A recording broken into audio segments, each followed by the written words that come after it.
Hi, I'm John Napolitano, CEO of U.S. Wealth Management in Braintree, Massachusetts, here with Jeff Gordon, president of Andrew Gordon Insurance in Norwell, Massachusetts. Today, Jeff, a little something for our business owners. Okay. Small business owners, they have to pay workers' comp insurance, general liability insurance. Of course, they all try to pay as little as they can. And sometimes they do that by maybe, I'm not going to say misclassifying, but calling someone an independent contractor, that's an employee. Then all of a sudden comes the audit. In comes the insurance company, look at your payroll records.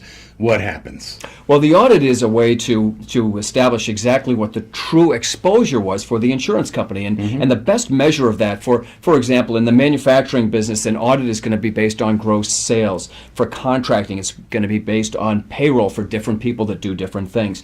Workers' compensation, of course, is always a payroll audit. And the audit is one of these things. It's one of these tedious events that business owners hate. I get it. I hate to do the audits myself. We all do. But they are a necessary evil, and you really have to complete that so the insurance company can say, well, this was the true exposure, this is what we charge. And there's an adjustment to each previous year's policy premium based on that audit.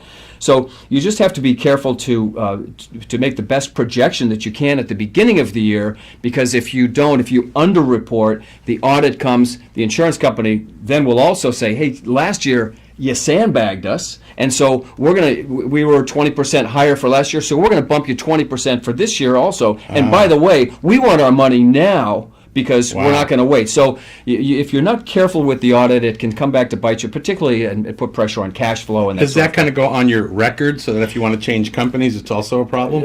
No, that's not going to be on your record, although if you have the same auditor year after year, the second auditor is going to come back and say, wait a minute, let's get this right. And so the real answer is get it right the first time. You want to get it as close as you can just to save yourself the trouble. That's right. That's the way to do it. If you want to save money on your liability and workers' comp, do it right the first time.